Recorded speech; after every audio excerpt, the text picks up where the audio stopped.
Welcome back to FlatsClass YouTube, everyone. Captain CA here, and today I'm going to share with you how I simplify inshore lure color choices.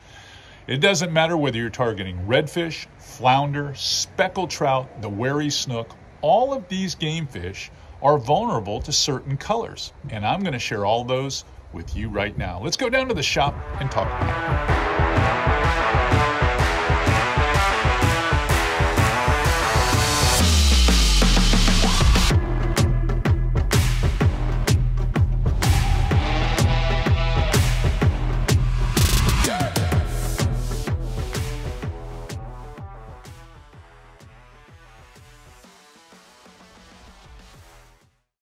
All right, here in the shop, and getting a little chilly outside, fire pit season. Let's get started though on color, simplifying color choices. There are hundreds of color schemes out there for inshore anglers to choose from, their favorite fishing brands, such as single color tones, like here, combination tones where you have two-tone colors, sometimes three. And then there's the three-dimensional real deal look. So how do you choose? Well, believe it or not, there are some very simple rules of thumb that will help you narrow the spectrum of color down to eliminate confusion altogether. First, or there's three elements I consider. First is light. Second is water quality. Third, not as important to me, would actually be species, but on most of my trips, it's not about targeting a specific fish as it is just trying to trigger rod bending action. That's what I'm really after, is the rod bending action. So I don't have a target. So these are rules that really simplify it for me. So I've got a whiteboard table over here. And the first element that we're going to consider is light. So I want to show you that one right now. So let's move over here. All right, let's look at the whiteboard here. I set a table up here, and this table is really around the element of light. I've got a column that says low light. I've got a column that says bright light. Low light is going to be dawn, dusk. Anything within the first few hours of morning, last few hours at the end of the day. That's what I mean this column to represent. The bright column is representing all the times of the day where you have very good light penetration. Now we're assuming that we have fairly average water clarity conditions here and the typical bright to partly cloudy day. That's what I'm depicting here. So early in the morning you want dark, opaque, can't see through colors. They're not translucent. So when I say purple, I mean purple, or black, solid black, or chartreuse combo. Almost any color, if it has a good bit of chartreuse in it in low light, is going to create some serious contrast where you can draw fish. When you have that darker light condition, these are the colors that work the best in my experience. Not everyone's experience. There's going to be some people say, oh man, I throw white all day long. If it's not white, it's not right. They're going to say that. It's not the case 100% of the time. That's why I'm breaking this down for you. During the brighter hours, and I'm talking as soon as that sun gets at that angle where you're seeing your shadow, depending upon the scenario, species, and whatnot, this is kind of the natural order in my area where I'm fishing here in West Central Florida and have been fishing for, well, I'm 60 years old, so I've been fishing for the better part of my life. Natural colors work really well. Bones, tans, watermelon. Those work really well here, especially in the shallower clear water. Silvers work extremely well in clear bright skies because their reflective properties will draw fish from a great distance. Naturally, white is a solid color that you're going to want. White, almost every fish out there has a base of white in it, some bait fish has a base of white in it, it's good to use white. Gold. Gold's a good color. Gold's a really good color, especially if you're fishing those estuaries that have a little bit of freshwater influence. Root beer. One of my bar none favorite colors, especially if I'm fishing tighter to the bottom during the brighter hours. I always like new penny and craw, and we're going to explain that in another table. I always have. It's been a staple in my personal tackle box forever. Pink, maybe one of the more underutilized colors that we use, but separates itself from all other colors, and I think that's why the fish really tune into it. And I don't relegate pink to just crustacean profiles in my tackle bag. I use it for minnow profiles as well. And then, of course, chartreuse. Chartreuse is just one of those colors, regardless what the fish in the water think it is, it brings attention to itself, and the combination between pink and chartreuse is one of the best speckled trout colors, of all time. So when it comes to the element of light, I like those dark, opaque colors, especially purple and black. Give that a try, because I guarantee you don't have enough of them in your box for fishing those low light periods. And if you want to add a little pop to it, give it a hot pink head or a chartreuse head to it and see how you get the fish to respond. Those darker colors really do throw that nice silhouette, especially for fish like snook and speckled trout. Natural colors, they explain themselves. Now I'm going to take 2 seconds, come off camera, wipe this clean, and put my next board up there, and that's going to be water clarity. Okay, took a short break, cleaned the slate. What happened? Pretty short break because I didn't really have to do anything. That's why I said lure colors simplified. Because over here where I had brighter light, I changed nothing for clear water. Because most inshore fishing is in depths less than 10 feet, all the colors in the spectrum are visible. So there'd be no reason to change anything in this column. This would be bright light and clear water. It's always going to be those colors, those 8 colors. That's pretty simplified. Now I did say natural is bone, tan, watermelon. You could add translucent baits, something that you could see through. I might have something up here on the table that's like that. Lots of times I play around with these things. A translucent color might be something like this. You can see through this shrimp. It's a translucent color. That's what I mean by natural. But these same colors that apply for bright light conditions would apply for clear water conditions in inshore fishing. I'm not talking about deep water fishing. I'm not talking, about fishing for anything other than speckled trout, flounder, black drum, redfish, snook, things like that. Now, when we come over here to more stained, and you could even call this turbid. Stained, I'm going to say, could be anything from that tea color, that off color where you've got lots of runoff, to it's got algae, green algae in it, or it could be a little dirty, muddy from a lot of rainfall, like we just had a couple of hurricanes here. So we've got a lot of flood stage rivers that are dumping out and really making the water kind of muck. Again, just like in those darker light conditions, those lower light conditions, purple, black, top of the list, bar none. Chartreuse, that was on the other list for the low light. Anytime it's tough for a fish to see.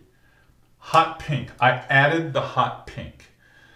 Hot pink is one of those visible colors that you can see when you're looking in the water a little deeper than one of these colors. And then I put a color in here called Fire Tiger. Some of you that are old enough understand what Fire Tiger is. Fire Tiger is a color that used to be in a lot of brands. It had more of a chartreuse green, a yellow chartreuse, black stripes, like an orange belly. It pretty much looked like nothing that swims in the water. It was like, look at me, I'm a mess. But it got noticed. We used to fish it in every river, in every creek, in the fall and in the spring, and slayed snook on fire tiger. But I just put combo here because you could take combos of these colors or add them together and you would get the result you want in stained or off-color water, algae water. So basically not a lot changes. Again, simplifying the light choices that you had. Now you've got the water clarity choices. The only thing left I have to share with you is I'm going to share with you speckled trout, flounder, redfish, and snook, because I feel like my audience, those are the 4 fish that they're interested in the most, or appeal to the most. And I'm going to break down some colors for each species in a column here real quick. So again, I'm going to use my trusty eraser, wipe all this clean, put it back up here, and I'll be back in a second. All right, now I took the time to wipe the board off and put 4 of the species that I know a lot of you that follow FlatsClass would be interested in what I think some primary colors are that you could target these fish in average conditions. So let's talk about redfish first, because that's probably the greatest number of you, and it appeals to so many of you. Redfish for me, if I've got decent conditions, and I'm talking about the brighter hours of the day, I do like to use or incorporate gold in a lot of my color combinations, if not just gold. Red orange, that's kind of a crustacean combination. So think in your head new penny.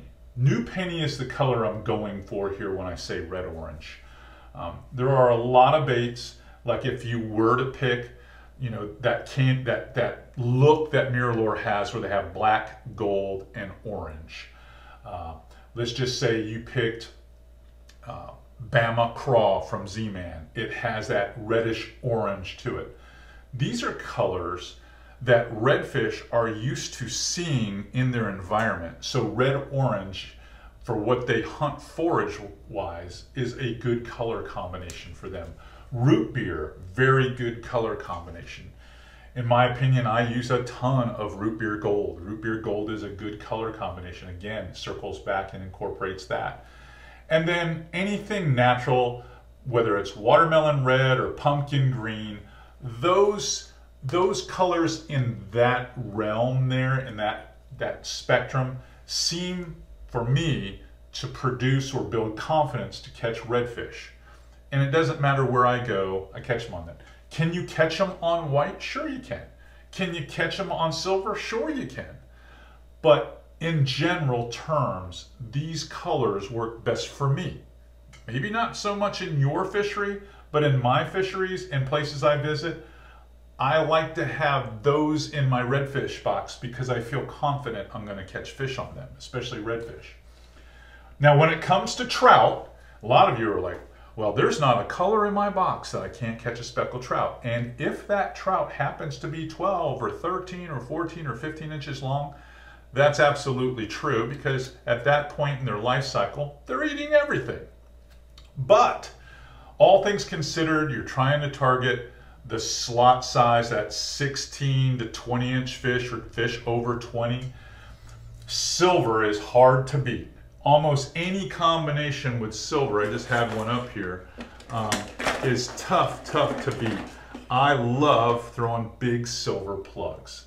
So whether that's top water or a big 27 MR Mirrodine, something that's got silver, I'm throwing it. White is a great color. For trout in particular, it's a good color. Silver and white combination, good color. One of the #1 selling combos for Mirrolure is the 18, which is a greenback, silver side, white belly. They also have a color called number 21. Why they numbered them, I don't know. I would have just called them what they are. black back, silver sides, white belly. This is good stuff here. Now we all know that chartreuse and pink in combo here is a lot like chicken on a chain, electric chicken. It just works for trout. Why? They see it. They're a visual predator. They like to see their target. That's why chartreuse and pink work so well, so I always have them. And then natural colors. You know, we talked a little bit about the real deal, the 3D looking colors, something that looks absolutely real. When you're using it in conjunction with a topwater or a fast moving twitch bait, natural colors are going to look, fishy colors are going to look good, especially if you want to target bigger fish. Next on the list is snook. Snook is maybe the most discerning of all of them here as far as, hey, it better look real or I'm not doing it. So natural colors are really important. Anything that looks natural, you know, you want realism to be the real deal here. Again, white is a great snook color, awesome snook color. Silver, great snook color. But gold works really good, especially when we are moving into this period, the fall pattern, where they're in creeks and rivers a lot. Gold's going to be a big color. Black's going to be a combo color to go with that. And then I'm going to be honest with you, in dirty water situations, nighttime, because these are nocturnal fish, purple is an overlooked color that snook love. They love purple. Try purple. They're just like tarpon. They're nocturnal feeders. They want to hit purple. If you got low light, throw purple. I cannot stress it enough. Lastly, flounder. Now we all know flounder are the type of fish that have to have prey come to them and they ambush it. They're faster than you think.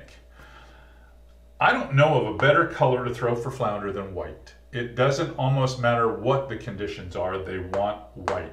White or night glow. Night glow works good for them too, but white is a fantastic color for flounder. I've been with a lot of, I've been with a lot of fishing guides that I would consider flounder aficionados, experts, and every one of them throw white. Pumpkin brown works really good too. Chartreuse, pink work really good, and that's a lot to do with they're down deeper and you have to use baits that are brighter and darker to get the reaction. Now I catch my share of real skinny water flounder in creeks and things like that on spinner baits and chatter baits, things like that. But remember, white, night glow, those are really good colors for flounder. Now, let me slide over here and we'll wrap this up. So circling back, there are 3 elements to consider when you're choosing colors with my simplified method. There's light, water clarity, and the target species. It's really that simple. You can make it more complex with match the hatch issues or seasonal bait migrations or some geographic anomaly from Texas to Florida to Virginia. But this is the simplest formula for color that I've ever had in my 25 years as a professional fishing guide and tournament angler. And I have fished 8 states in the Southeast. So I know what works for me at least. If this is working for you, I want you to let me know. Put it down in the comments. And speaking of the comments, share this information, like us, and subscribe. I can't ask any more than that from all of you. Appreciate your time, and I look forward to seeing you right here on YouTube tomorrow.